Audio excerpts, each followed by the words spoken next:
என்னதான் ஹீரோ லைஃப்ல இவ்ளோ ஸ்ட்ரகிள்ஸ்க்கு அப்புறமும் ஒரு நல்ல விஷயம் நடந்தாலும், அவனோட லைஃப்ல இம்பார்ட்டன்ட்டா இருந்த 2 பேருமே இல்லாதனால, ஹீரோ ரொம்ப ஃபீல் பண்ணி லைஃபே ஸ்பாயில் ஆன மாதிரி இருப்பான். பட் அந்த டைம்லயும் அவன் மாமாவும், அவங்க அப்பாவும் அவனுக்கு ரொம்ப ஸ்ட்ராங்கா இருந்து, அவன நல்லபடியா கேர் பண்ணி பார்த்துப்பாங்க.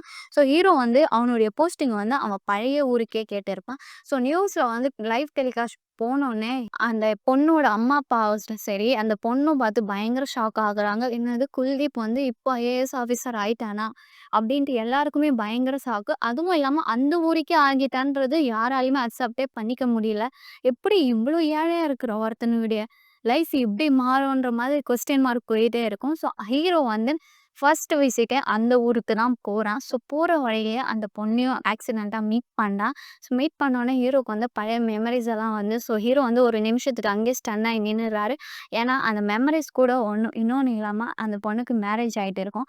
ஸோ அத வந்து ஹீரோவால அக்செப்டே பண்ணிக்க முடியல. அவளுக்கு எப்படி மேரேஜ் ஆச்சுன்னா, அவ அவங்க அப்பா கூட வேலை செய்ற ஒரு போலீஸ் ஆஃபீசரையவே லவ் பண்ணி கல்யாணம் பண்ணிக்கிறா. பட் அந்த லவ்வும் ட்ரூ கிடையாதுங்க. அவ வந்து அவங்க வீட்டோட ஃப்ரீடம்க்காக அந்த வீட்ல இருந்தா ஃப்ரீடமா இருக்க முடியாது. இவரு கூட இருந்தாச்சும் ஃப்ரீடமா இருக்கலான்ட்டு பிளான் பண்ணி தான் கல்யாணமும் பண்ணிக்கிறான். பட் இதுலயும் பல்ப் பையனுக்கு தான். அந்த போலீஸ் ஆஃபீசர் உண்மையா தான் லவ் பண்ணி கல்யாணம் பண்றான். பட் பல்ப் வாங்கிட்டான். ஸோ 2 பேரும் மீட் பண்ணிக்கிறாங்க. அதுக்கப்புறம் கிராஸ் பண்ணி போயிர்றாங்க. ஸோ ஃபர்ஸ்ட் விசிட் முடிஞ்சோனே ஹீரோவோட வீட்ல என்ன சொல்றாங்கன்னா, "இதுக்கப்புறம் நீ வந்து தனியா இருக்க வேண்டிய அவசியம் இல்ல. உனக்குன்னு ஒரு லைஃப் வந்துச்சு. நீ வந்து மேரேஜ் பண்ணிக்கோ. மேரேஜ் பண்ணி உன் லைஃப்ப நீ தான் பார்த்துக்கணும்." அப்படின்னு சொல்றாங்க. ஸோ ஹீரோ வந்து ஃபர்ஸ்ட் அக்செப்ட் பண்ணிக்க மாட்டான். பட் அவங்க அப்பா சொல்லுவாங்க, "எவ்வளோ கஷ்டத்தையும் நம்ம ஒண்ணா இருந்தோம். என் பேச்ச ஒரு வாட்டியாச்சும் கேளு" பண்ணோனே ஹீரோனால எதுவுமே சொல்ல முடியாது. ஓகேவும் பண்ணிடுறான். ஸோ ஒரு பொண்ணையும் பார்த்து அரேஞ்ச் பண்றாங்க. பட் அந்த பொண்ணுக்கு சுத்தமா மேரேஜ்ல இன்ட்ரெஸ்ட் கிடையாது. பட் ஹீரோவும் அந்த பொண்ணும் 2 பேரும் மீட் பண்ணும்போது தான் ஹீரோ சொல்றான், "நான் உங்களுக்கு கல்யாணம் பண்ண ரெடியா தான் இருக்கேன். நீங்க என்ன பண்ணிக்கிறாங்கன்னோனே" சரி அந்த பொண்ணுக்கும் மனசு மாறுது. இப்போ இவங்க தான் நம்ம ஸ்டோரியோட ஹீரோயினு.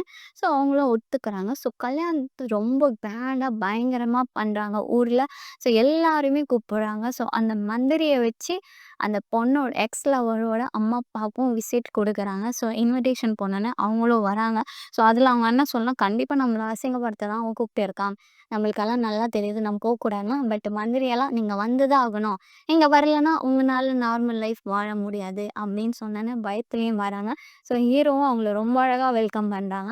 "நீங்க பண்ணதுக்கு எல்லாமே ரொம்ப நன்றி. அண்ட் நீங்க வந்ததுக்கு ரொம்ப ரொம்ப நன்றி. இவ்ளோ பெரிய போஸ்டிங்ல இவ்ளோ நல்ல லைஃப் நான் வாழலன்னா உங்களுக்காக தான். அதுக்காக ரொம்ப நன்றின்ட்டு" சொல்லாம எல்லாத்தையுமே சொல்லி காட்டுவான். ஸோ அவங்களும் தலைய தலைய ஆட்டிட்டு போயிடுவாங்க.